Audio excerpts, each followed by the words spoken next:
Hey guys, and today we are going to be reading chapters 1 and 2 of Ramona the Pest. Now, I've read this book and I love it so much. It's one of my favorite book series, actually. So, yeah, let's get started. Chapter 1, Ramona's Great Day. I am not a pest, Ramona Quimby told her big sister Beezus. Then stop acting like a pest, said Beezus, whose real name was Beatrice. Wow. She was standing by the front window waiting for her friend Mary Jane to walk to school with her. I am not acting like a pest. I'm singing and skipping, said Ramona, who had only recently learned to skip with both feet. Ramona did not think she was a pest. No matter what others said, she never thought she was a pest. The people who called her a pest were always bigger, and so they could be unfair. Ramona went on with her singing and skipping. This is a great day, a great day, a great day, she sang to Ramona, who was feeling grown up in a dress instead of play clothes. This was a great day, the greatest day of her whole life. No longer would she have to sit on her tricycle watching Beezus and Henry Huggins and the rest of the boys and girls in the neighborhood go off to school.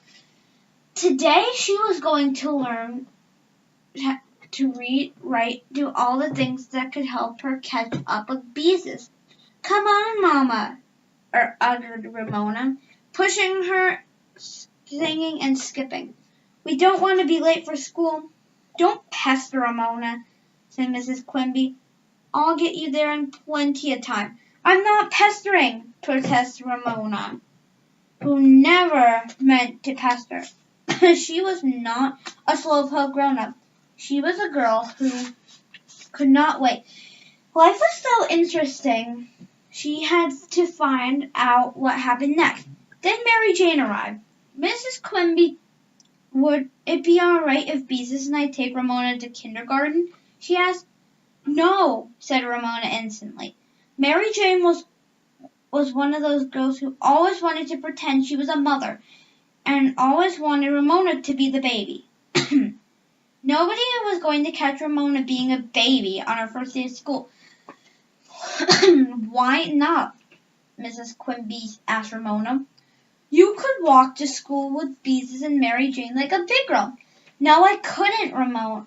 Ramona was not fooled for an instant.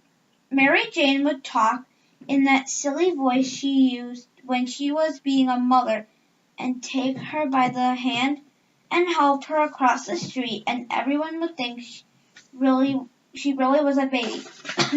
Please, Ramona, coaxed Beezus. It would be lots of fun to take you and introduce you to the kindergarten teacher. No, said Ramona, and stamped her foot. Beezus and Mary Jane might have fun, but she wouldn't.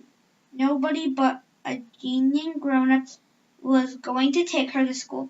If she had to, she would make a great big noisy fuss. And when Ramona made a great big noisy fuss, she usually got it her own way.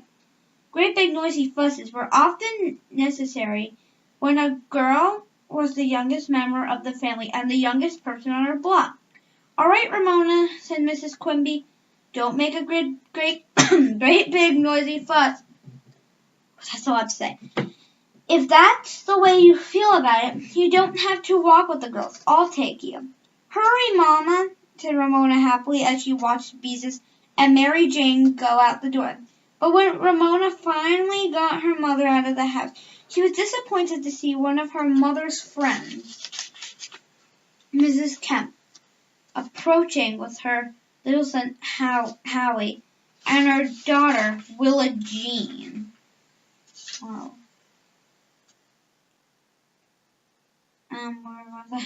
Who was riding in a stroller.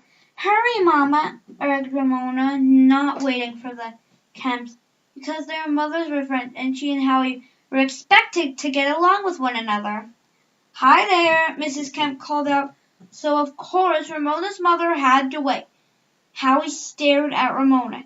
He did not like having to get along with her anymore. So thank you guys for watching.